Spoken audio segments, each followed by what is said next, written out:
Every day in life is beautiful. Every day. It's beautiful. To the residents of this small apartment building in North London, Alice Sommer is the lady in number 6. My world is music. I am not interested in anything else.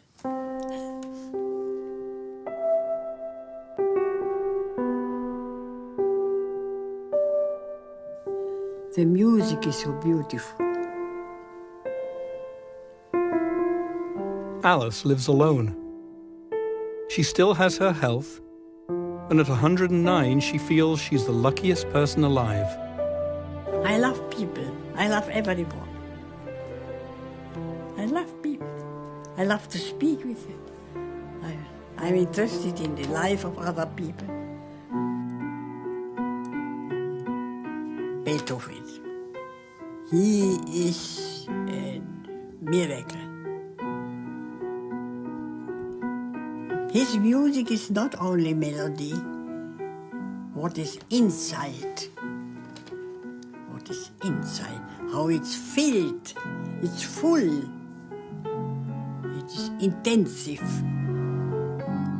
The remarkable Alice Sommer, at 109, the oldest Holocaust survivor in the world. She was 39 when she and her little boy Rafi arrived in the strangest place in the entire concentration camp system, Theresienstadt, a feeder camp for Auschwitz, where Jewish celebrities and intellectuals were used by the Nazis for propaganda purposes.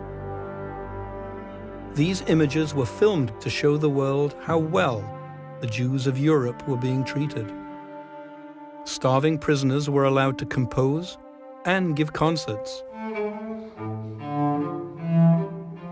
I can say without hesitation that the cello saved my life, because I knew what was going on in Auschwitz. So I arrived really preparing to go in the gas chamber. I mean, that was Auschwitz, was gas chambers. Instead of that, when I arrived there, it's a sort of ceremony, you know, people take your clothes off you and shave your head and tattoo a number on your arm. And this is all done by prisoners. And one of these said, "What's your name and where do you come from and what did you do before you were arrested?" And like an idiot, I said, "I used to play the cello." I mean, you know, really ridiculous thing to say. And she said, "Oh, fantastic, you'll be saved." I knew that we will play. And I was thinking, when we can play, it can't be so terrible. The music, the music.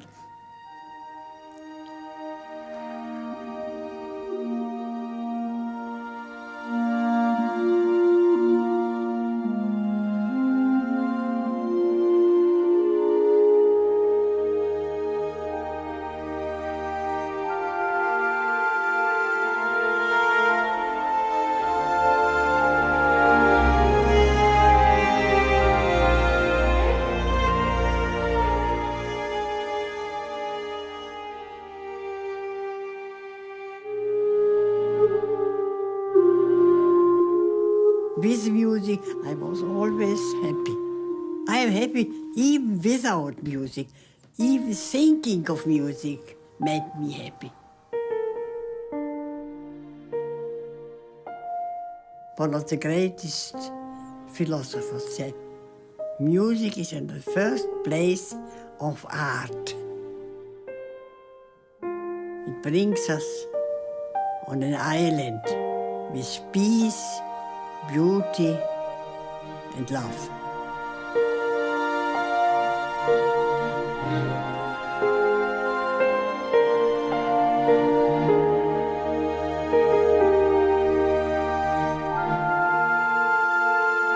Music is a dream.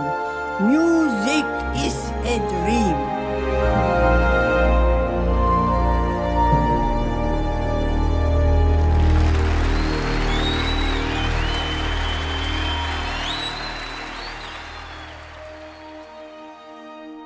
Ah, here they are. Ah, so how is it going?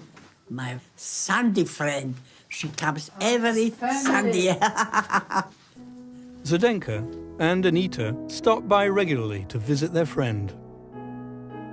A pianist, an actress and a cellist. Survivors. They all survived the camps. In Theresienstadt, Alice played over 100 concerts, performing all of Chopin's etudes from memory. That was my first time, actually, I have had all Chopin's etudes. And I remember Alice sitting on the stage. I was in about third row and saw her from the right profile. And I was quite captivated. It was magic to hear this music in that kind of surrounding. It was a moral support. It was not entertainment, as most people think, that we were having fun. It had a much bigger value. I felt that this is the only thing which helps me to have hope. It is sort of religion, actually. Music is God.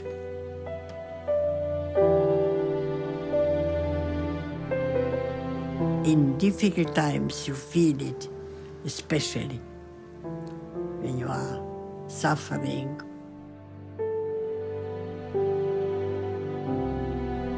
Alice's faith in music was an inspiration to her son, Raffi. He sang in Theresienstadt's children's opera Brundibar. And, sustained by his mother's natural optimism, he too survived.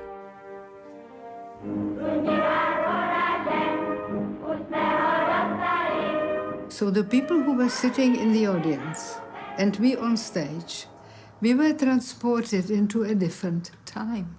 The time before, when we lived in a normal civilized life, civilized world, and hoping and being convinced that the war will soon finish, and we'll go back home, and it will go on.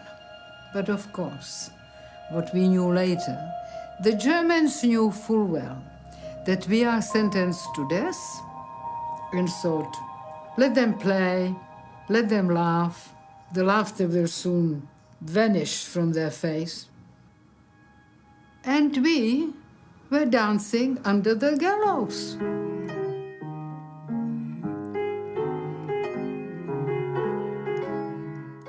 My father always used to say the very wise words, put as much as you can into your heads, because that's something nobody can take away from you.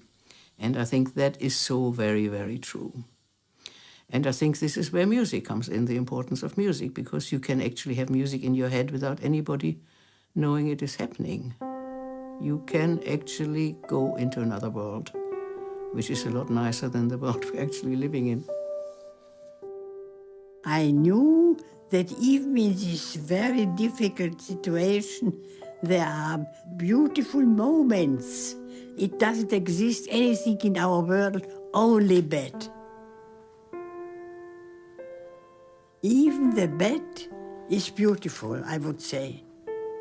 Even the bad is beautiful. It has to be.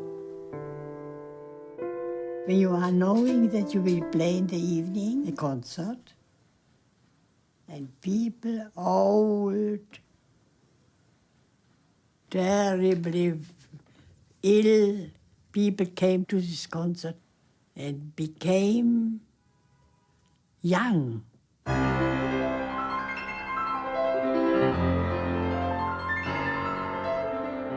It is a mystery that when the first tone of music starts, it goes straight away in our soul.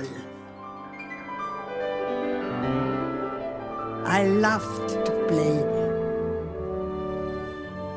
We should thank Bach, Beethoven, to Brahms, to Schubert, to Schumann.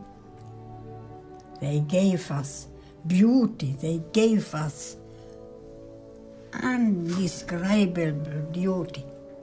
They made us happy.